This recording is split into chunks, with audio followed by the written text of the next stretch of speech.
Canyon, that's where I long to be, with my three good companions, just my rifle, pony and me. Bonjour à toutes et à tous, ou bonsoir, ça dépend bien évidemment de l'heure à laquelle vous allez découvrir cette vidéo. Alors, aujourd'hui on va parler d'une série télé, et pas des moindres, ça s'appelle Le Trône de Fer, enfin, qui est connu surtout sur Game of Thrones, et c'est un livre fascinant, qui fait partie donc de la catégorie serial chez PUF, Presse universitaire François Rabelais. On avait reçu il y a quelques jours de cela Frédéric Gay qui nous avait parlé de X-Files. Aujourd'hui, c'est Stéphane Rollet qui a accepté cette interview, cette invitation pour parler donc de son livre et de cette série extraordinaire, aussi fascinante que peut-être même énigmatique. Stéphane, merci beaucoup déjà dans un premier temps d'avoir accepté cette interview. Comment allez-vous? Merci. Mais je vous en prie, je vous en prie. Alors, avant de commencer, je voudrais juste saluer bien évidemment Presse universitaire François Rabelais de nous avoir aidé à monter, mettre en place cette émission. Et surtout, je voulais imaginer quelqu'un qui n'a jamais vu cette série, qui la connaît, parce que ça, c'est assez incroyable. Il y a des séries comme ça qu'on n'a peut-être jamais vues, mais qu'on connaît parce qu'il y a une réputation, qui n'a jamais lu les livres de George R.R. Martin, mais qui en a entendu parler, et il se trouve en face de vous, et il va vous poser cette question très basique, très simple. Il va vous dire, mais c'est quoi Game of Thrones? C'est quoi la série Game of Thrones? Qui voudrait dire, en gros, est-ce qu'il y a un style, et si oui, ce serait quoi le style Game of Thrones? J'aimerais commencer par là. Je ne sais pas s'il y a un style, ça je ne sais pas, mais en tout cas, il y a sans doute un type de fantasy qu'on n'avait pas vu mise à l'écran jusque-là, qui est vraiment une fantasy pour adultes, avec des héros qui ne sont pas juste des good guys, bad guys, mais vraiment des gens avec des zones de gris très fortes, des personnages qui peuvent effectivement changer, qui peuvent se métamorphoser. Le tout dans un monde qui est un monde en crise, un peu comme le nôtre, quelque part, et où, en même temps, les passions de tous les personnages sont prises à des moments qui sont particulièrement sensibles. Et alors Game of Thrones, ça va être ça, et il faut imaginer énormément de personnages avec un nombre de lieux très caractérisés et qu'on n'a jamais vu en quelque sorte, puisqu'on est dans la fantasy, ce sont des lieux qui sont à construire. Donc on pénètre non pas dans un monde, mais dans plusieurs mondes à la fois, et je crois que c'est tout ça à la fois, tout au moins quand on parle de la série, qui, je crois, provoque... enfin, en tout cas pour moi, c'est une séduction immédiate, mais à la fin, chacun reçoit sans doute les choses de manière différente. Mais j'ai été en tout cas tout à fait sensible à cette profusion et en même temps à cette organisation, au dynamisme de l'adaptation qui avait été lancée, en particulier dans les premières saisons. Il y avait vraiment un élan et quelque chose qui effectivement n'avait pas été vu parce que, encore une fois, c'était un grand format, c'était pas simplement un film en deux, enfin 3 ou 4 parties qui formeraient un tout, mais vraiment on partait au long cours finalement pour un pays qu'on n'avait pas vu, et pour cause, puisqu'il n'existe que, au départ, il n'existe que dans les livres de George Martin, et ensuite HBO, avec les moyens qu'on lui connaît, lui donne en quelque sorte une réalité visuelle, sensible. Et voilà, c'était un peu tout ça. Je ne sais pas s'il y a vraiment une caractéristique Game of Thrones qui serait en quelque sorte qui serait particulièrement notable, particulièrement remarquable. Mais en tout cas, quand on n'a jamais vu la série, je crois que tout ça fait malgré tout produit un choc. Voilà. Vous avez été d'abord lecteur ou d'abord spectateur? Non, moi j'ai d'abord été... Alors, c'est une question qu'on me pose à chaque fois. Ah bah oui.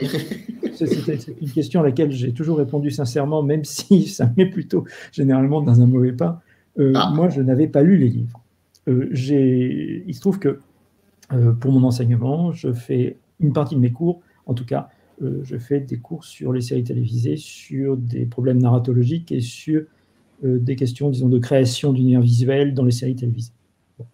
Et donc, je regarde très régulièrement des séries télévisées. Et celle-ci est tombée, mais tombée enfin, entre les mains, en quelque sorte, non pas avec la première saison, mais la deuxième saison. Et bon, je regarde généralement les séries télévisées avec ma femme. Je lui dis, bon, voyons voir. Une série de fantasy, tout à fait franchement, je n'y allais pas tout à fait convaincu. Voilà. Et en fait, l'un comme l'autre avons été convaincus tout de suite parce que très rapidement, comme je vous disais, c'est-à-dire vous avez des personnages nombreux, mais très caractérisés, répartis en fait dans des univers, dans des espaces géographiques différents, très caractérisés en même temps.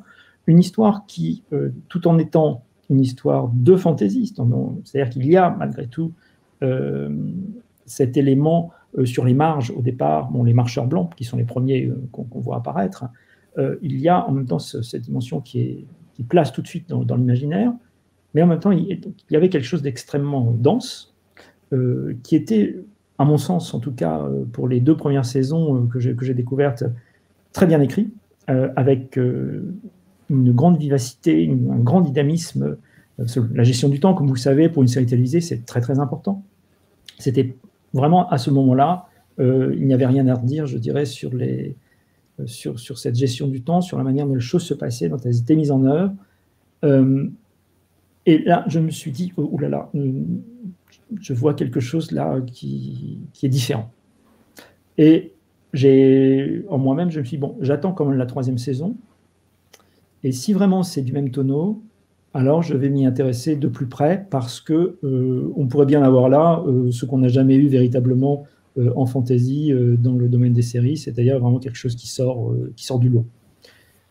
Et la 3e saison qui est arrivée 3 mois après, ma première vision des deux, mon premier visionnage, m'a absolument convaincu de ce que je voyais en fait. Et à ce moment-là, j'ai commencé à travailler. Voilà. Et évidemment, dès que j'ai vu les 2 premières saisons, pardon, je vous coupe.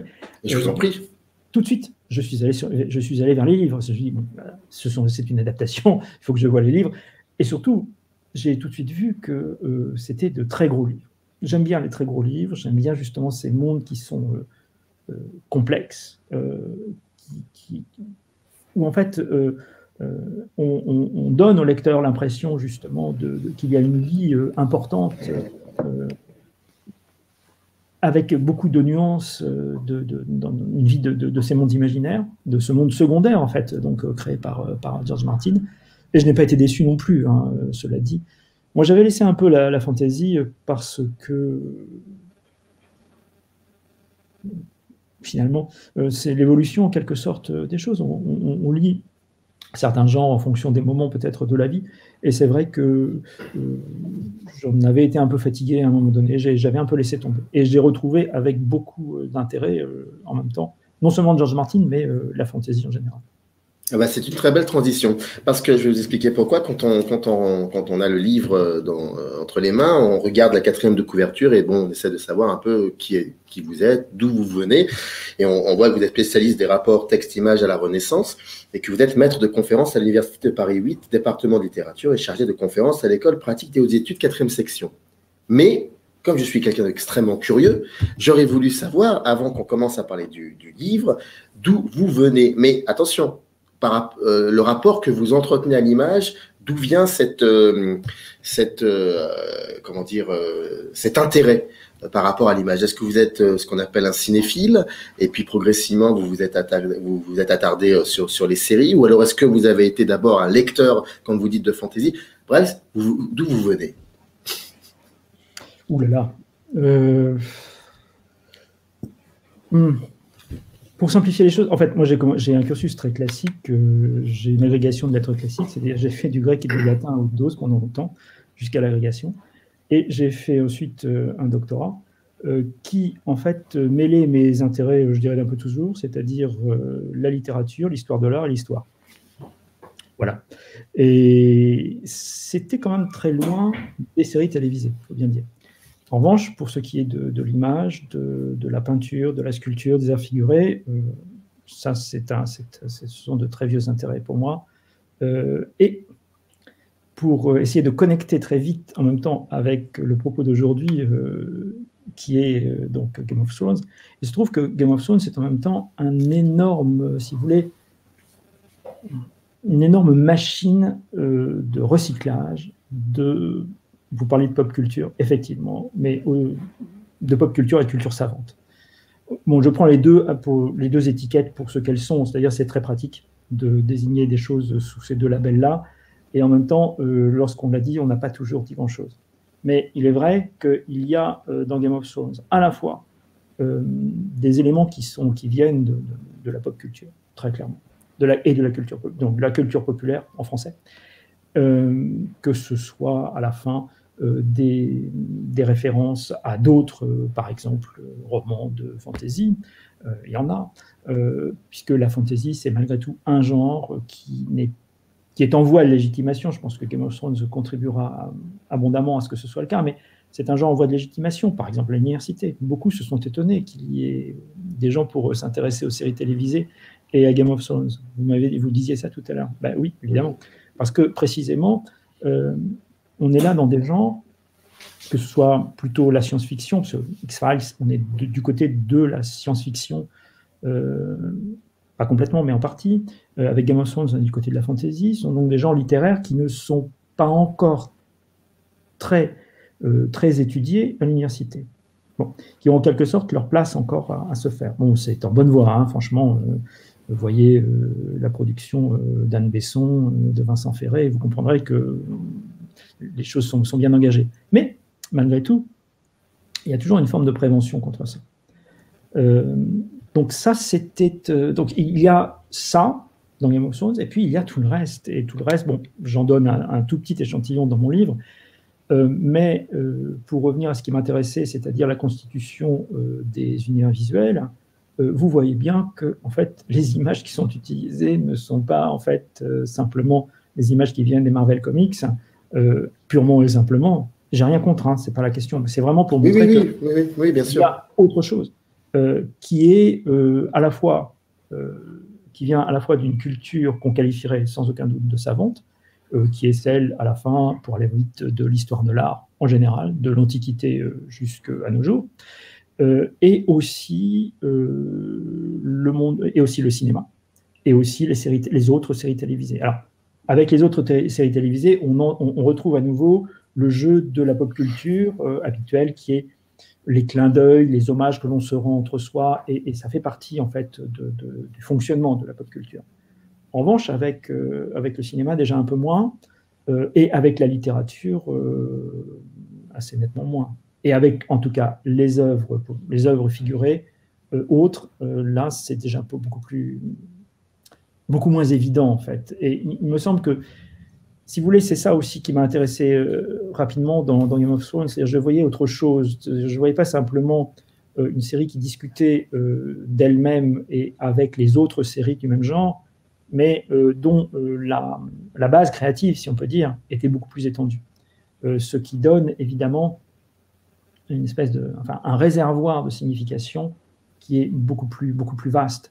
Beaucoup de choses entrent en résonance et on n'en a pas forcément non plus tout à fait conscience. C'est d'ailleurs tout à fait normal parce que trop de choses, en quelque sorte, entrent en résonance pour être immédiatement mises en connexion les unes avec les autres. D'où la nécessité de travailler dessus, parce qu'on risque de...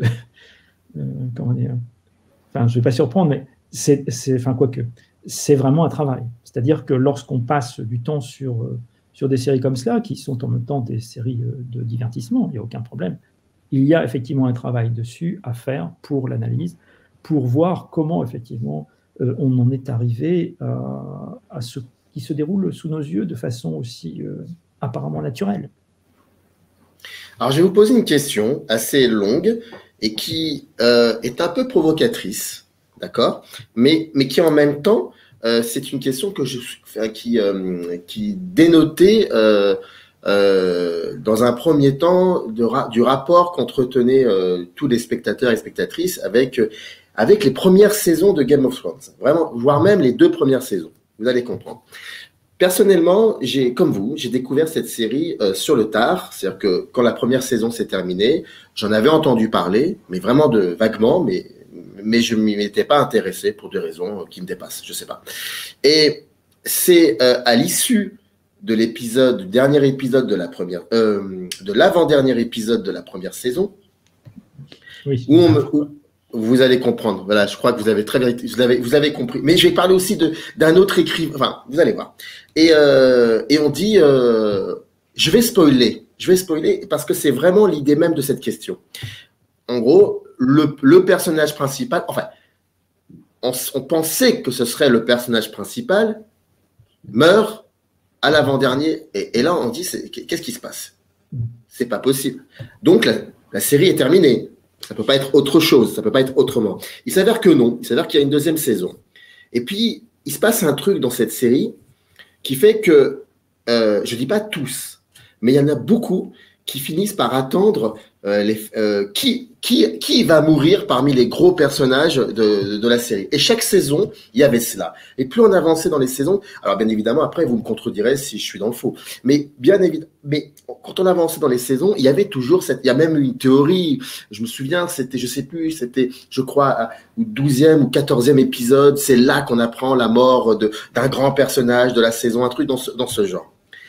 Il y a cela. Et puis, d'un côté, il y a Paco Mtielman, qui une fois avait dit, à partir du moment où l'on se pose cette question de savoir quel est le whodunit, quel est le mort, qui va mourir, eh bien, je ne sais pas, il disait en gros, je ne sais pas si c'est vraiment une bonne série à ce moment-là. On se fiche de savoir, c'est une question provocatrice, on se fiche de savoir qui va mourir, on se fiche de savoir comment la situation va se terminer, parce que c'est pas ça qui fait la force d'une série, c'est autre chose, c'est l'ambiance, c'est la mise en scène, c'est les résonances avec l'actualité, c'est tout ça. Donc, cette question que je voulais vous poser dès le départ, parce qu'elle est très très basique, je l'avoue, avant qu'on commence vraiment à parler de l'intériorité du livre, mais qu'est-ce que vous en pensez? Mais pourquoi pas? Pourquoi n'y aurait-il pas des gens qui regarderaient des séries en se demandant quel est le prochain personnage qui va mourir et en faisant des théories, des fan-théories sur la question? Je dirais, pourquoi pas? D'une certaine manière, toutes les lectures, en particulier quand elles essaient d'être intelligentes, me paraissent intéressantes. On peut très bien essayer de regarder ça et essayer de se dire, le moteur de cette série, est-ce que ce ne serait pas ça? C'est l'un des moteurs, mais attention, ce n'est pas quelque chose de fiable. Il n'y a pas une espèce de machinerie dont on pourrait en quelque sorte détecter les rouages en se disant, oh, à tel moment, c'est bon, ça va se passer. Non, c'est autre chose. Alors, il est vrai que c'est un procédé auquel on n'était pas vraiment habitué. Ça, c'est le mot qu'on puisse dire. Mais c'est un procédé comme un autre. Pourquoi faudrait-il forcément le contester? Je dirais, ce n'est pas quelque chose qui a été utilisé de façon mécanique par George Martin. C'est quelque chose qui l'utilise sans aucun doute, et ça crée un gros effet de surprise sans aucun doute, mais ce n'est pas, je dirais, ce n'est pas artificiel au sens où ce serait quelque chose d'extérieur finalement à la narration et qui serait simplement là pour essayer de la maintenir. Je pense que c'est simplement un des moteurs de cette narration et qui a aussi son intérêt à être suivi, pourquoi pas. Bon, après, savoir si finalement c'est plus une bonne série parce qu'on se pose la question, ça c'est encore autre chose. Hein. Mais d'abord, c'est très intéressant parce que quand on avance dans la série, jusqu'à l'issue finale hein, de la dernière saison. Bien évidemment, on se pose et on commence à faire une espèce de débriefing. D'ailleurs, je pense qu'il aurait fallu filmer tous ces gens qui font des débriefings après avoir vu toutes les saisons. Ça aurait été génial, je trouve. Et il y a, avant de parler du livre, en fait, on parle du livre depuis 20 minutes, mais le livre est divisé en plusieurs chapitres. Il y en a un qui s'appelle Parcours, et dans le parcours, il vous parlait de la comédie du pouvoir. Et dans la comédie du pouvoir, il y a quelque chose sur les héros fatigués. Et c'est vrai que, en fait, quand on voit tous ces personnages qui sont censés être des personnages principaux qui finissent par se retirer de la série, par mourir, on comprend finalement que il y a quelque chose de l'ordre du... il y avait une histoire dans laquelle il y avait des personnages, c'était une génération, et plus en avant dans cette série, cette génération part. Elle n'est plus là. Et en fait, elle laisse place à une autre, la nouvelle génération, qui finalement va être celle qui pas forcément aura compris, mais qui aura eu sa chance. En fait, l'ancienne génération a eu sa chance. Il s'est passé quelque chose qui a fait qu'elle a eu sa chance. Est-ce qu'elle a réussi? Peut-être pas, vu qu'il y a une autre génération qui a repris les rênes et elle a sa chance. Et en fait, Game of Thrones parle de cette nouvelle génération qui prend le pas sur l'ancienne. Et on comprend ensuite pourquoi il faut que l'ancienne génération parte. Et même si ça peut surprendre parfois le spectateur qui n'a pas l'habitude, mais qui par contre a l'habitude de voir la mort de héros au cinéma. Mais dans les séries télé, c'est vrai que c'est très très rare. Donc maintenant, on arrive à cette habitude-là. Il y a cette idée-là dans... Oui, je vous en prie. Pardon, c'est surtout que ce dont on n'avait pas l'habitude, c'est que des héros auxquels on s'était attaché meurent. Que celui qui apparaissait comme le héros, en l'occurrence Ned Stark dans la première saison, qui est un héros qui est rapidement sympathique. Alors, il a essentiellement des aspects sympathiques, Ned Stark. Pas tout à fait, mais essentiel. Et alors, qu'il meure, ça, c'est effectivement surprenant à cause de toutes les qualités qu'on lui prête. Mais à la fin, c'est ça la chose difficile, si vous voulez. Et de multiplier, ce n'est pas non plus un nombre incalculable, mais qu'il y ait régulièrement des personnages plus ou moins sympathiques qui meurent. Je pense par exemple à la mort d'Oberyn Martell.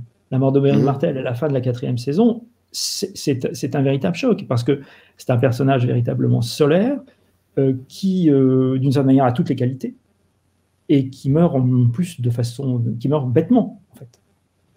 Mais ça, c'est effectivement quelque chose qui produit aussi des émotions différentes de la part du spectateur. Et pour le coup, il y a là, vous comprenez, c'est pas simplement un procédé qui revient, la mort des personnages sympathiques. C'est quelque chose qui devient en fait utile à l'ensemble de la narration. Et je reprends ce que vous disiez sur la question du passage de témoins, de passage de génération. Eh bien oui, lorsqu'une génération succède à une autre, ce ne sont pas forcément les meilleurs ceux qui sont pourvus des meilleures qualités, qui vont effectivement passer la génération. Et on voit en même temps comment, en quelque sorte, il y a un effet de réel puissant ici, qui est de montrer au spectateur, de faire comprendre au spectateur, de lui faire repenser au fait que justement, dans ces changements de génération, les héros ne sont pas forcément ceux qui subsistent, mais éventuellement ceux qui simplement restent à l'état de souvenir, à l'état de modèle. Ce qui est important pour Game of Thrones, la question du modèle est vraiment une chose très importante. Ned Stark meurt donc au 9e épisode de la première saison. Il est encore question de Ned Stark à la 8e saison. Il est encore question du modèle qu'il impose, en fait. Alors, modèle contre lequel d'autres vont éventuellement se poser, ou dans la lignée duquel d'autres héros, d'autres héroïnes vont se positionner, mais il reste là comme une espèce d'étalon, en quelque sorte. Alors, ce n'est pas le seul, hein, mais pour le coup, c'en est un. C'est un peu Obi-Wan Kenobi qui revient comme ça sans cesse dans les différents épisodes, plus ou moins. C'est ça. Il y a peut-être un peu de cela. Dans le livre qui est divisé en plusieurs parties, donc la première partie c'est Genèse, la deuxième partie Parcours, ensuite la troisième partie c'est Portrait. Très intriguant cette troisième partie, on va en parler après. Et c'est aussi ce qui fait que c'est un livre qui est très subjectif. Vous avez vraiment pris un parti pris, ça on va en parler après. Et j'aime bien discuter, quand je discute avec un écrivain ou une écrivaine, j'aime bien essayer de comprendre, peut-être par curiosité, comment il ou elle a défini l'architecture du livre. Comment il a créé parce que s'attaquer à une série, à l'époque, quand vous aviez commencé à travailler sur cette série, vous l'écrivez dans le livre, et puis vous l'avez confirmé hors caméra, c'est qu'il n'y avait pas encore d'études sérieuses, réelles sur la série. Et puis, entre-temps, il y en a, vous m'avez confirmé qu'il y en a eu pas mal qui ont été rédigés, ce qui prouve, qui montre que cette série continue encore d'être questionnée, et c'est pas fini. Mais une série aussi forte, aussi aussi présente et aussi proche. Comment on fait pour s'attaquer Généralement, quand on s'attaque à une œuvre, très souvent, l'œuvre a existé pendant un certain temps, elle a été vue, elle a été revue, et puis certains commencent à écrire sur cette œuvre. Il y a eu des années qui se sont écoulées, alors que celle-ci, Game of Thrones, quand vous travaillez sur la série, c'est en cours. Alors, elle est encore là, elle est encore vivante, elle est encore proche. Comment on travaille sur une série comme cela? Comment on définit, comment on réalise l'architecture d'un livre aussi important sur une série qui l'est aussi, et qui a marqué pendant pratiquement une décennie, un peu moins, mais en tout cas qui a marqué une génération. C'est sûr qu'il y a pas mal de choses qui étaient peut-être un peu expérimentales dans le livre tel que je l'ai fait. D'abord, je vous disais tout à l'heure, il n'y a pas une note dans le livre. Habituellement, dans les livres universitaires, il y a des notes. Volontairement, j'ai supprimé les notes et j'ai fait en sorte de rétablir dans le texte, en quelque sorte, la substance de ce qui aurait pu être des notes, et de mettre aussi dans des encadrés, des choses comme ça, de façon à ne pas interrompre la lecture du potentiel lecteur. J'avais aussi, puisque la série devait à ce moment-là faire, on ne savait pas encore si ça ferait 8, 7, on parlait beaucoup de 7 et de 10, parce qu'à l'époque, Michele Lombardo, le directeur d'HBO, avait très clairement dit que 10 saisons, lui, il était partant, vu finalement comme la série était en train de prendre, c'était un pari qu'HBO continuait. Bon. Alors, comment est-ce qu'on fait? Je dirais, on commence. D'abord, moi, ça part d'une constatation que je vous disais, que je vous rappelais tout à l'heure, c'est-à-dire, moi, j'ai eu l'impression, et j'ai attendu qu'elle se confirme, mais j'ai eu une impression, et je me fie malgré tout généralement à ces impressions-là, à partir du moment où le début d'une analyse la confirme, j'avais l'impression d'être face à quelque chose qu'effectivement je n'avais pas vu avant. Et en particulier, donc, comme je vous disais, c'est-à-dire une série de fantasy qui véritablement sortait le genre de sa niche, permettait donc au plus grand nombre de s'y intéresser, et le faisait avec des moyens tout à fait remarquables. Bon. Cela étant dit, après, vous partez, je dirais, comme avec une série normale, sauf que vous savez que ce n'est pas fini. Et vous savez donc que vous allez dire des choses, mais en fait, vous n'avez pas à vous transformer en fan, vous n'avez pas à faire de la prédiction. Moi, je ne fais pas de véritable prédiction dans le bouquin. Je dis simplement, à tel moment, voilà, on peut aller vers telle et telle solution. Elles sont valables ou pas valables. Il y a des choses pour lesquelles j'ai raison, d'autres. Enfin, l'avenir m'a donné raison ou je me suis trompé. C'est pas la question, mais simplement, ce qui compte là, en fait, c'est que, si vous voulez, c'est un petit peu comme lorsque vous avez une énigme policière à résoudre. Vous avez des éléments. Et ces éléments permettent de construire ce que sera la solution. Et donc, j'avais des éléments pour la suite. Mais je l'ai considéré au départ comme étant un ensemble comme formant déjà un ensemble de 4. Et il se trouve que j'ai été aidé en quelque sorte après par les circonstances. C'est-à-dire que, si vous vous souvenez, George Martin a participé aux 4 premières saisons pour lesquelles il a systématiquement écrit un épisode. À la fin de la quatrième. C'est ce que vous dites, ce que vous écrivez dans le livre, c'est le contrat qui stipule ça. C'est un contrat. Le contrat de départ lors de l'adaptation, c'est ça. Alors bon, à la fin de la 4e saison, justement, ça s'arrête. Ça, je dirais, je ne le savais pas quand moi j'ai commencé le livre, mais il se trouve que ça s'est arrêté.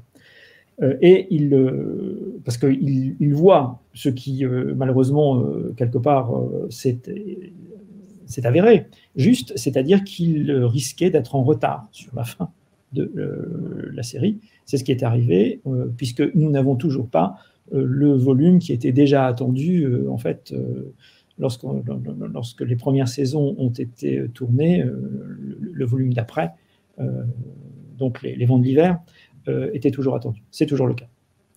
Donc, il s'en va. Mais pendant 4 saisons, il a été là et on le sent, je dirais.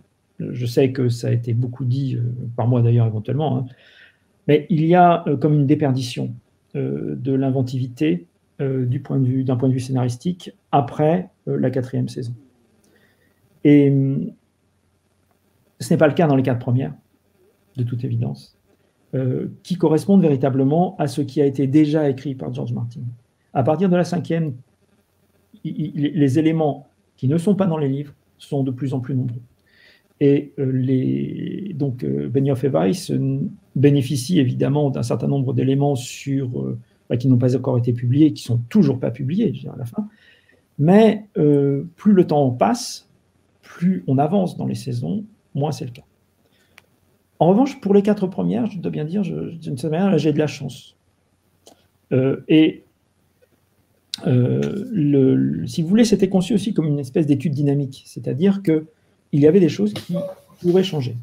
Effectivement, tout ce qui est du côté des portraits, alors, sauf pour les personnages comme Ross, qui est un personnage qui meurt dans la 4e saison, donc là c'est terminé, mais je crois que c'est pour Oberyn Martell également, mais pour Daenerys, c'est pas le cas, pour Littlefinger, c'est pas le cas non plus, donc... Ouais, quand vous écrivez, pour les 4 premières saisons, vous parlez de... Voilà, quand moi j'écris, tous les personnages ne sont pas morts, et surtout, tous les personnages donc, n'ont pas accompli tout leur devenir, tout leur destin de personnage. Pour le reste, en fait, c'est très différent.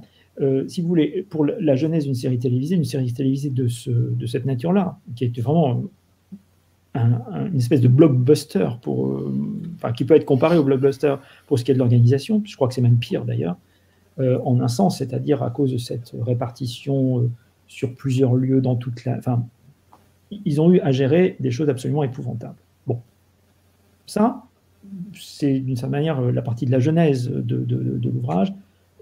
Finalement, ça ne va pas changer. On sait déjà des choses à ce moment-là. On sait déjà des choses, par exemple, sur le pilote, dont on reparle en ce moment, sans que personne n'ait vu rien de plus. Sinon, éventuellement, des déclarations de...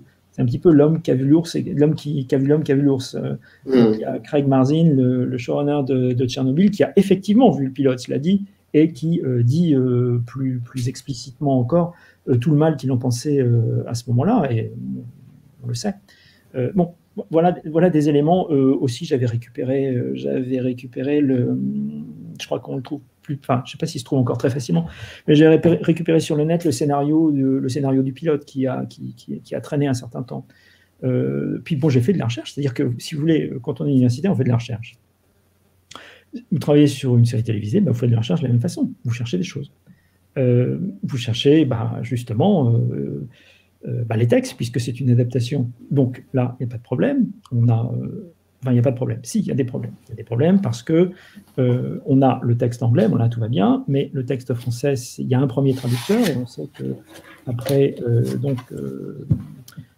après Sola, il y aura Marcel qui va... après Jean Sola, il y a Patrick Marcel qui va prendre la suite. Ça change des choses, en particulier dans des dénominations. Il y a quelques erreurs de traduction. Il y a celle qui concerne, par exemple, les loups géants, les direwolves, qui sont traduits dans un premier temps par loup-garou, qui n'a aucune pertinence, aucune pertinence pour le texte. Voilà, des choses, si vous voulez, qui ne vont pas changer, qui sont là, qu'il faut en fait patiemment trouver, mettre en ordre, reconstituer un historique. Bon, il y a déjà des choses malgré tout sur divers sites américains en particulier. En France, il y a La Garde de nuit qui assure donc une veille de fans extrêmement efficace de la même façon. Mais sinon, il y a donc le Westeros.org, qui est le site officiel des fans de George Martin. Donc, on trouve des choses, puis après, vous allez voir du côté de la presse, du côté, alors elle est essentiellement américaine, hein, et on reconstitue des événements, parce que malgré tout, il y a une partie très historique hein, dans cette histoire de Genèse. On reconstitue des événements, et ça, je dirais, il y a peu de chances que ça change. Peu de chances, mais pas toutes les chances. Moi, il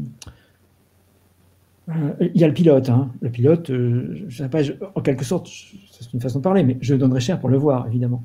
Parce que le pilote tel qu'il a été réalisé, surtout vu l'espèce de four que ça a été, j'aimerais voir ce que c'était. Et surtout, comment expliquer qu'il y ait eu un pilote aussi mauvais et que HBO, c'est quand même beaucoup d'argent HBO, et c'est pas d'abord des gens qui sont là pour faire de l'humanitaire, continue la série. Leur permet de retourner des scènes, de changer des acteurs. Enfin, il y a vraiment un micmac extrêmement impressionnant dès le début. Et ça j'aimerais bien en savoir plus, mais là c'est blackout total sur les informations. Et donc ça, j'ai pas pu. Mais par exemple, j'ai trouvé après, ça je ne l'avais pas, mais c'est sur le net, c'est apparu à un moment donné, je ne sais pas si ça y est encore, et il y avait le pitch initial de George Martin pour sa saga. Et en fait, c'était des fax qui avaient été envoyés par son agent, si je me souviens bien. Et donc ça, dans le supplément lire sur George Martin, j'avais fait la traduction et puis la notation de ces choses-là. Et donc là, vous voyez, on trouve des choses nouvelles. Bon. Mais ça, ce sont, si je puis dire, les éléments factuels.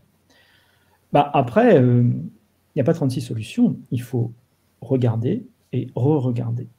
Et moi, il y a des éléments qui me sont apparus tout de suite. Je dirais vraiment dès le premier visionnage, des éléments qui avaient trait effectivement à cette construction, comme je vous disais, de l'univers du visuel. Les citations de Dürer, le cerf en particulier, ça je l'ai vu tout de suite. L'impression donc germanique, si vous voulez, avec des références précises, ça a été immédiat. De la même façon, des références à la peinture orientaliste, à la peinture pré-raphaélite. De la même façon, pareil, quand on arrive justement en Essos chez Daenerys, on voit un certain nombre de choses là. Mais ça, je dirais, ça a à voir avec ma culture personnelle, en fait, initialement. Oui. Pardon. Et il faut bien. Et après, en fait, parce qu'on ne cherche jamais à partir de rien, on cherche à partir de ce qu'on peut connaître. Et puis, après, vous allez voir ce que vous ne connaissez pas. Et je suis allé voir plein de choses que je ne connaissais pas. Aussi bien dans le domaine visuel que dans le domaine littéraire. Là, je prends un exemple. On dit beaucoup que donc les marcheurs blancs, vous savez, on rapproche ça du réchauffement climatique et donc qui porte mal son nom, mais enfin du dérèglement climatique avec les températures extrêmes qui nous menacent, en particulier le froid. Oui, sauf que lorsque George Martin écrit les livres, mais le dérèglement climatique, on s'en soucie comme d'une guigne. Et c'est une interprétation qui est venue avec la série. Et dans un premier temps, Martin n'était pas très chaud pour dire oui. Et maintenant, finalement, il trouve que c'est pas mal. Il l'a accepté. Mais vous voyez, elle a une histoire, cette interprétation. J'en parlais d'ailleurs dans le bouquin de cela. Puis elle a une histoire qui n'est pas forcément dite, c'est qu'elle a des sources en fait littéraires. Si vous allez lire un des seuls ouvrages dont George Martin ait dit que ça l'avait inspiré pour Game of Thrones, c'est l'Arcane des épées de Tad Williams. Eh bien, dans l'Arcane des épées, le froid est du côté des puissances du mal. Et un froid glaçant, polaire, cassant, qui transforme vraiment le monde et qui est en passe de s'approprier en quelque sorte le monde. Exactement, non, pas exactement, parce qu'il n'y a pas de plagiat là-dedans, il y a vraiment une idée qui est reprise, et d'ailleurs, il rend hommage, donc rien à dire, hein, entendons-nous bien. Mais il y a cette idée que le froid, que cette glace est du côté des forces du mal. Bah, cette idée, elle est reprise donc ensuite. Bon, évidemment, ça ne se trouve pas tout à fait comme ça, comme je vous disais, bien que l'objet soit un objet très agréable. Au demeurant, lorsque vous cherchez dessus, il se transforme en objet de travail comme absolument n'importe quel objet. Moi, mes objets habituels sont sont aussi, devrais-je dire, des objets qui appartiennent à la Renaissance plutôt italienne, mais c'est souvent du latin avec des images. Mais je dirais, en quelque sorte, c'est pareil. Ce sont des choses dont le sens ne vous saute pas forcément tout de suite aux yeux et sur lesquelles il y a un réel travail à faire. Bon, je dirais, Game of Thrones, c'est pareil. Alors, ce qui était différent, et comme vous le notiez fort justement, c'est que la série n'était pas terminée. Et ça, c'était un pari que nous avions pris avec Samuel Le Turc, donc le directeur des PUFR, de permettre à la collection, selon les objets qui nous étaient proposés, que c'était une monographie, ce ne soit pas forcément terminé. Alors, ce n'était pas une obligation, évidemment, s'il y a un risque, mais ça permettait de coller peut-être davantage à une actualité lorsque cette actualité est effectivement riche. Bon, dans le cas de Game of Thrones, il n'y a pas de problème. C'était une actualité riche. Et elle n'a pas cessé véritablement de s'enrichir. Pour le coup. Oui, mais je voulais rebondir sur ça. C'est extraordinaire cette situation par rapport au scénario, par rapport au fait que c'est une série qui avance et qui va adapter des livres qui existent déjà, mais ils savent qu'à un moment ou à un autre, il va se passer quelque chose qui fait que comment allons-nous filmer, comment allons-nous adapter ce qui n'existe pas.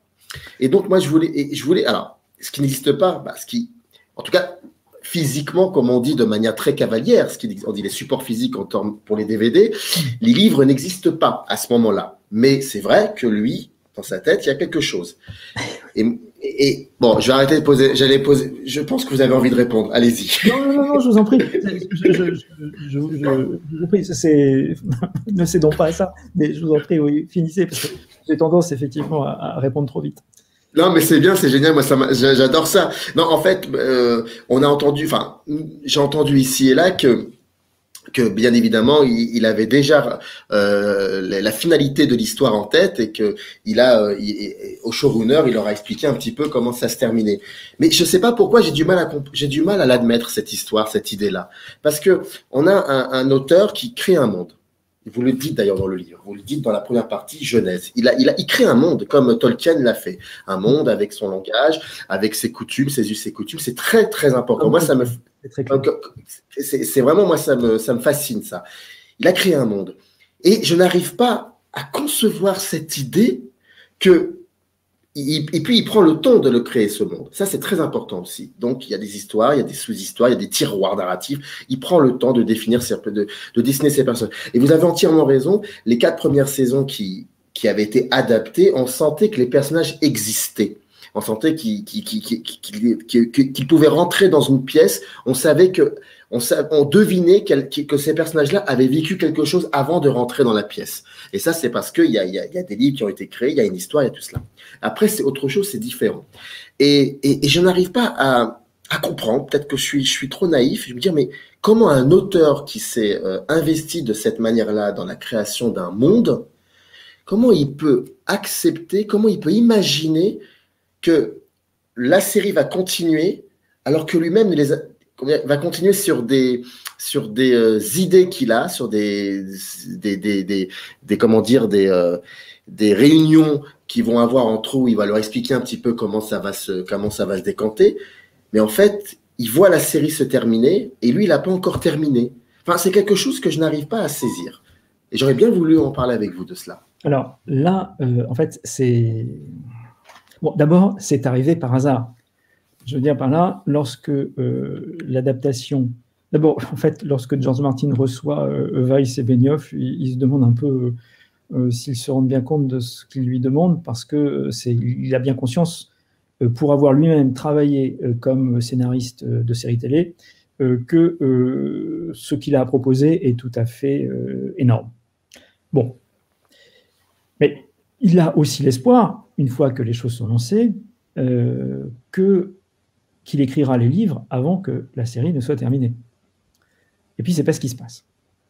Mais ce n'était quand même pas ce qui était prévu. C'est-à-dire que lorsqu'on arrive à la fin de la 4e saison et au début de la 5e, il y a suffisamment de matière, si vous voulez, pour faire la 5e saison de façon quasi intégrale. Bon, pas tout à fait, hein, mais beaucoup de choses. Quasiment tout va être, l'essentiel va être connu par les livres. Ça marche encore. Bon, après, ça marche plus. Mais là, ça pourrait à peu près marcher.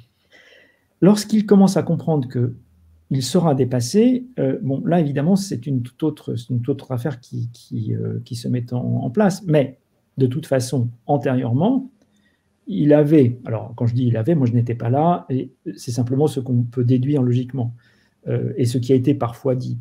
Il avait pu discuter avec les showrunners des jalons les plus importants dans l'histoire qu'il se proposait de raconter.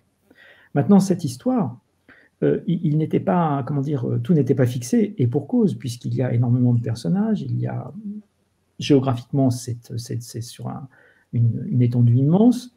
Donc ça, il ne savait évidemment pas. Et il avait aussi des hésitations, et qu'il a éventuellement toujours d'ailleurs. Et il a dit depuis que certains personnages qui n'étaient pas morts dans la série sont morts, ou qui étaient morts dans la série sont toujours vivants dans les livres, on sait bien, et qu'il en a fait de toute façon autre chose. Mais c'est déjà arrivé. C'est déjà arrivé pour un manga japonais qui s'appelle Full Metal Alchemist, et où en fait il y a eu, donc l'auteur était lent, l'adaptation donc en anime a dépassé l'auteur qui a laissé faire, et il a continué à écrire de son côté, il a intégré la version en anime dans l'ensemble que constitue l'œuvre, auquel s'est ajoutée en quelque sorte la version en quelque sorte canonique, celle véritablement de l'auteur. Mais c'est arrivé au moins donc une fois pour les mangas japonais. Florent Favard, justement, dont vous lirez peut-être le livre sur la fin, m'avait raconté cette affaire-là que moi, franchement, j'ignorais. Mais quand on m'en parle, je ne cite que cet exemple-là parce que je n'ai pas d'autres exemples où l'adaptation, en fait, dépasse l'œuvre en train de s'écrire. Mais il est clair que George Martin ne l'a pas cherché. Et que c'est quelque chose de plus, en quelque sorte, qui s'est abattu sur lui, parce qu'il subit une énorme pression parce que ses fans attendent quasiment, ça doit faire presque 10 ans, le prochain volume, et il n'a pas cessé il n'a même pas donné de date de sortie, tellement en fait il n'aurait pas pu tenir les dates qu'il proposait. Alors, pour revenir à la question que vous proposez, que vous énonciez tout à l'heure, c'est quelqu'un qui est très jaloux, au sens le plus neutre du terme, et qui est jaloux de son univers. Donc, il n'est pas envisageable, je pense qu'il n'était pas envisageable pour lui de simplement laisser faire. Et il était donc nécessaire qu'il y eût des jalons donnés, fournis, offerts. Bon, après, est-ce que les showrunners s'y sont conformés ? Ça, moi, je l'ignore.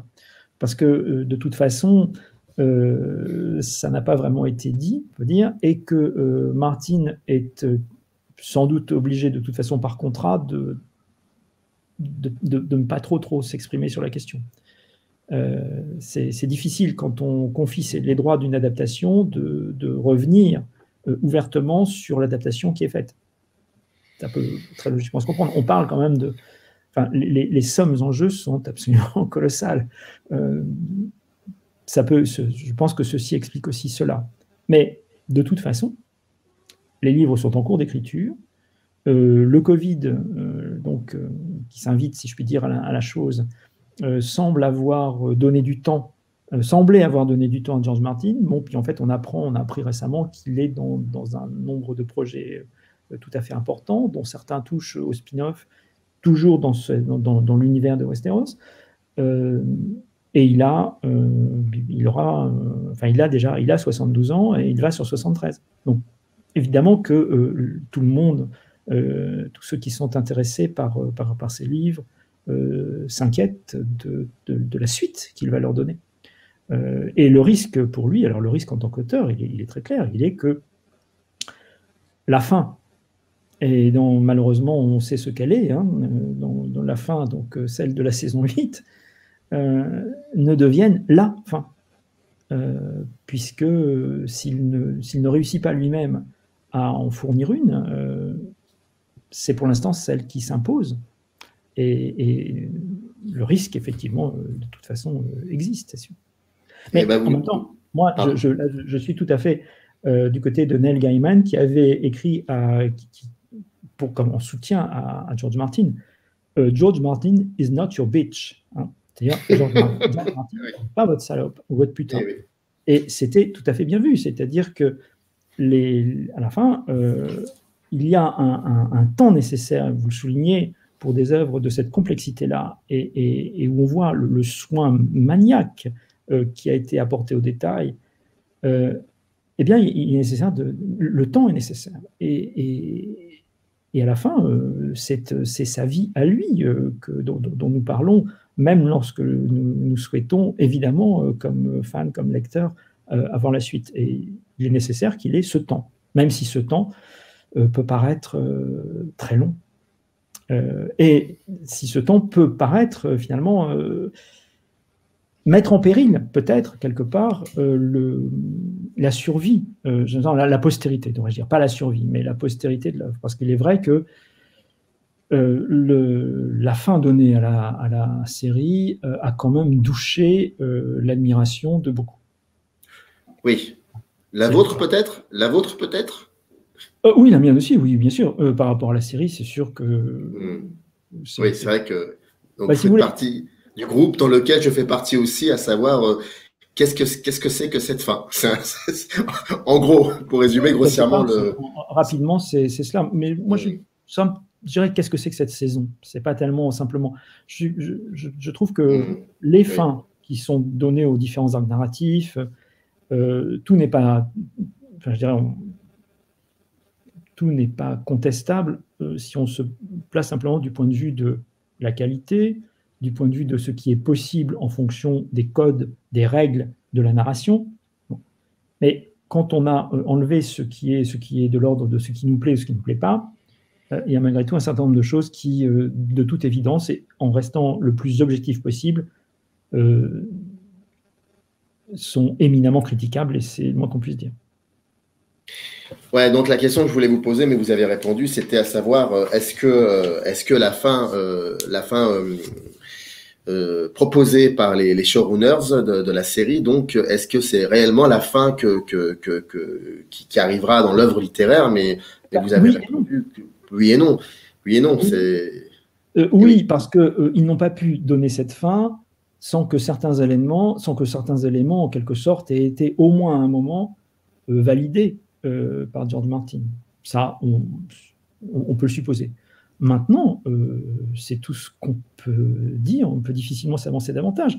Martin a toujours dit, plus exactement, il a toujours dit qu'il ne se sentait pas lié par le déroulement de la série et que lui faisait absolument ce qu'il voulait avec ses personnages, avec ses intrigues.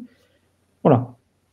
Qu'il avait simplement, et lorsqu'il a compris que il ne réussirait pas à écrire ses livres dans le temps que la série mettait pour se développer jusqu'à sa fin, il a dit que livres et séries racontaient finalement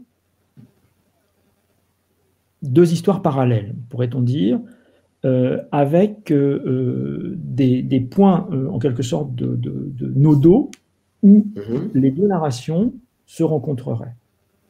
Mais il n'a jamais dit en particulier que ses livres colleraient à la série. Il a toujours dit le contraire, qu'en fait, il se sentait totalement libre, et heureusement. En fait, il n'a pas à recevoir d'injonction de ce côté-là. La série, que propose la série comme résonance avec la société dans laquelle on vit, vous et moi? Ben, je crois qu'en fait, ça, c'est enfin, je vais pas botter en touche, hein. Je vais simplement dire que c'est quelque chose qui est en évolution. Il est clair que ce dont je parlais tout à l'heure, c'est-à-dire le dérèglement climatique, était un point qui en gros, occupait de temps en temps une petite remarque en passant quand la série est sortie. Aujourd'hui, on n'en est plus là. Et aujourd'hui, en fait, d'autant plus que les showrunners, comme Martin lui-même, ont plutôt validé cette interprétation, qu'en fait, les marcheurs blancs seront en quelque sorte une image allégorique, pourrait-on dire, de la crise climatique. Bon, voilà, en fait, quelque chose qui est directement lié à nous. Il me semble que ce qui est aussi lié à nous, alors bon, le Covid a tendance à flouter tout cela, mais quand même, nous sommes dans un monde en crise. Et le monde que nous propose à voir Martin et les showrunners, c'est un monde en crise aussi, qui est violemment en crise, qui subit une crise du politique absolument flagrante et toujours non résolue. Donc ça, je crois que ça c'est quelque chose qui porte. Bon, il y a quelque chose qui rejoint un goût habituel des amateurs de littérature. On aime bien voir les petits, les faibles, si possible gagner à la fin contre beaucoup plus forts qu'eux. Et c'était d'ailleurs c'est le titre d'un des premiers épisodes où il est question des cripples, bastards and broken things, c'est-à-dire les handicapés, les bâtards et les choses cassées. Et il y a dans cette série un nombre de héros cassés, mutilés, qu'on pense Jamie Lannister, Shiren Baratheon, Gris Écaille, Bran qui est paralysé suite à une tentative d'homicide, et ainsi de suite. Je dirais, bon, Tyrion qui est nain. On a tout un ensemble là de héros qui ont un rôle important. Ce ne sont pas des personnages, on a des personnages qui sont des personnages secondaires, mais on a aussi des personnages principaux qui sont directement touchés par, disons, des handicaps divers. Et il y a une façon d'intégrer en quelque sorte ces personnages dans cette grande fresque qui est sans doute neuve à cause du nombre. Il y a un effet de masse qui est tout à fait remarquable. Il y a aussi, alors la question des femmes, c'est une question qui est autrement plus controversée pour d'autres raisons. Moi, je m'en tiendrai là simplement au nombre et à l'importance des rôles féminins dans Game of Thrones. De véritables rôles féminins, pas des potiches des héros masculins qui sont à côté. Si vous voulez, pour prendre un exemple que à peu près tout le monde connaît, on n'est pas dans Conan le Barbare, avec le grand héros musclé qui a la jolie blonde à côté de lui pour faire joli. On est avec des femmes qui ont leur propre agenda, qui n'ont pas besoin d'avoir un partenaire masculin à côté. Je dirais, il peut exister évidemment, mais de la même façon que l'inverse peut exister aussi. Mais on a un ensemble de rôles tout à fait remarquables, que ce soit... alors moi, je prends, alors pour le coup, essayer de voir un peu tout le monde. Bien sûr, on parle d'Arya, mais Sansa est un rôle aussi tout à fait important de ce côté-là. Mais Cersei, mais Brienne, mais Daenerys, évidemment. Donc, on a une galerie de personnages féminins d'importance qui me paraît en nombre et en visibilité, en fait, quand on regarde le temps qu'on passe à les voir sur l'écran à la fin, qui effectivement me paraît détonné par rapport à de nombreuses autres séries. Et ça en fait, d'une certaine manière, alors même que Game of Thrones commence à un moment où les questions des violences faites aux femmes, à la question, un nouvel essor des questions liées au féminisme, finalement, n'est pas forcément très sensible. En 2011, on ne peut pas dire qu'on n'a pas vécu MeToo. Aujourd'hui, tout ce qui est... Alors, ça suscite aussi des critiques pour d'autres raisons, mais aujourd'hui, il est clair que la série, malgré tout, montre des héroïnes à la fin, comme on n'en a pas vu beaucoup auparavant. Et surtout, pas vu beaucoup en nombre. Si vous comparez avec la grande série dont on parle toujours quand on parle héroïne féminine et fantasy, c'est Xena la guerrière. Bon, ben là, on avait 2 héroïnes qui étaient constamment au premier, qu'on voyait constamment, puis je dirais c'était tout quasiment. Et là, on a tout autre chose. On a un monde politique complexe où hommes et femmes ont leur rôle à jouer, ont un rôle à jouer, et un rôle qu'ils et elles choisissent, pas un rôle qui est préposé aux uns ou aux unes ou aux autres, en l'occurrence. Il me semble que c'est quelque chose aussi à quoi on peut être sensible et qui a une résonance dans le monde dans lequel nous vivons. Je dirais que Game of Thrones ait eu une forme d'impact, et fait au moins réfléchir, ou en tout cas ait donné l'impression qu'on pouvait réfléchir. On peut en avoir une petite idée par le fait que pas mal d'hommes politiques et des plus puissants ont cité ouvertement Winter's Coming, par exemple. On sait que Barack Obama demandait à voir quasiment en avant-première les épisodes de Game of Thrones. Bon. Comme Reagan avec Dallas.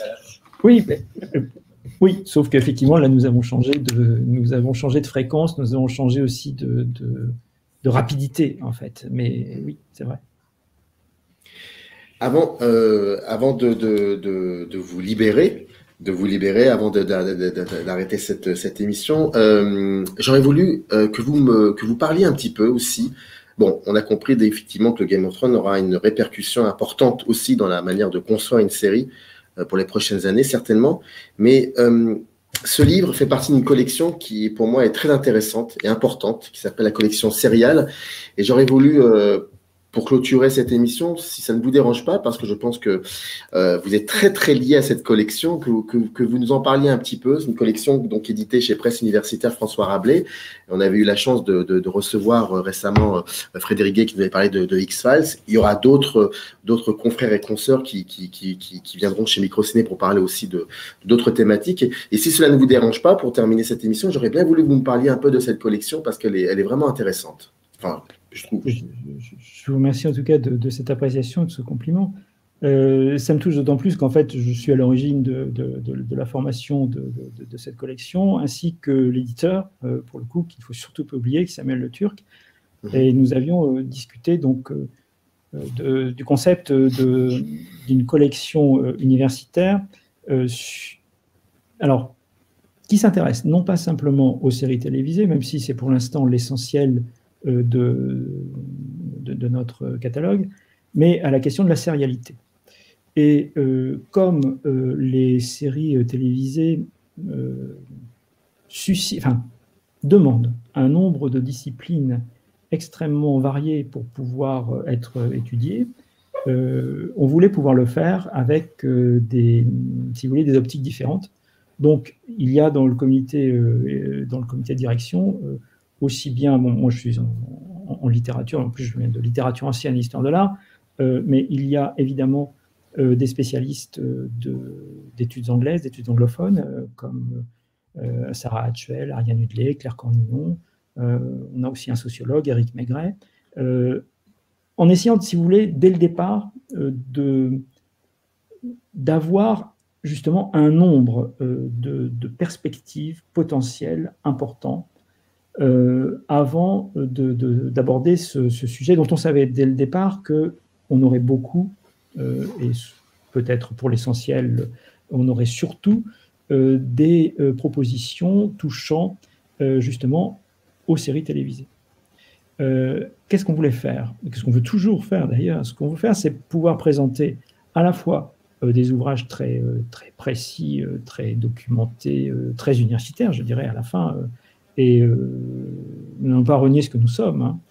Et en même temps, des ouvrages, si possible, travaillés dans le sens d'un accès plus facile pour le public, donc un lectorat qui va, je dirais, de la fin du lycée, de la classe prépa à l'université. Voilà. Et on n'a pas voulu non plus se couper, si vous voulez, des régions. C'est-à-dire qu'il ne s'agit pas d'étudier que des séries américaines, par exemple. À la fin, il y a le volume sur Goldorak suffirait à le montrer. C'est vraiment ce phénomène des séries télévisées, mais aussi la question de la sérialité qui va avec, sont des questions qui se posent maintenant, qui commencent à avoir tout au moins, qui commencent à faire sortir, si vous voulez, un nombre de livres important depuis bien une dizaine d'années, mais ça reste à l'échelle de l'université quelque chose d'assez neuf, et il nous semblait que manquait justement des ouvrages qui permettent, si possible, de travailler à la fois sur le canon, c'est-à-dire ces séries qui, Game of Thrones y entre, je dirais, vivantes en quelque sorte, mais les séries plus anciennes comme X-Files, comme Six Feet Under, comme The Wire, qui font partie effectivement du canon actuel des séries télévisées, mais aussi celles qui vont y entrer, ainsi que tout un ensemble de phénomènes qui sont liés à la production de séries télévisées, à l'existence de ces séries. Mais ça, on n'a jamais voulu s'interdire de poser ces questions de la sérialité de façon plus vaste, parce que si vous voulez, la question de la série, en fait, est à peu près aussi vieille que celle de l'histoire de l'art. Vous avez dans l'Antiquité des séries de sarcophages qui reprennent le même motif mythique. Vous avez des séries de statues qui reprennent la même statue. Vous avez, à l'époque de l'impressionnisme, Monet utilise la série précisément pour tester des effets, pour tester la nouvelle manière de peindre qu'il invente avec ses amis, que ce soit, je parle, la série des cathédrales de Rouen, la série des Meules. Vous avez beaucoup plus proche de nous les sérigraphies de Warhol. Tout ça nous a laissé penser que autour du concept de sérialité s'agrégeaient des phénomènes, des manifestations, des expressions du plus haut intérêt et qui méritaient en fait une collection peut-être plus directement centrée sur elle. Et il y a vraiment des titres passionnants. Et d'ailleurs, sur cette page dédiée à cette émission, il y aura un lien qui renvoie directement à ce livre, Au trône de fer, de Stéphane Rollet. Et donc, sur le site directement de Presse Universitaire François Rabelais. Et je vous invite à regarder un petit peu parce qu'il y a d'autres titres. Et il y a des propositions vraiment qui peuvent paraître fantaisistes, mais qui sont vraiment, vraiment intéressantes pour en avoir lu quelques-uns, pas tous encore, mais quelques-uns.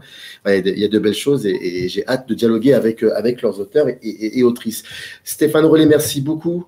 Merci beaucoup d'avoir pris. On n'a pas tout dit, on ne peut pas tout dire. Il faut juste revoir la série et vous procurer le livre. C'est très intéressant, c'est important. Il y a une iconographie aussi à l'intérieur, ça j'ai oublié d'en parler, qui est très, très importante parce que, en fait, imaginez, c'est un carnet de voyage. Voilà, c'est un carnet de voyage. Et on voyage Westeros, on visite Westeros. Mais un carnet de voyage comme au 18e et 19e siècle, c'est-à-dire qu'il y a un style littéraire. C'est pas ce qu'on trouve aujourd'hui, bien évidemment. Pour moi, je l'ai pris comme un carnet de voyage et j'ai trouvé ça passionnant. Merci beaucoup, Stéphane, d'avoir accepté cet entretien. Ça n'a pas été évident, il y a eu pas mal d'annulations, mais vous êtes là, on a parlé et c'était génial. Merci beaucoup. Merci beaucoup. C'est parti pour le générique. Très bonne journée à vous. Merci de même. In the canyon, that's where I long to be, with my 3 good companions, just my rifle, pony and me.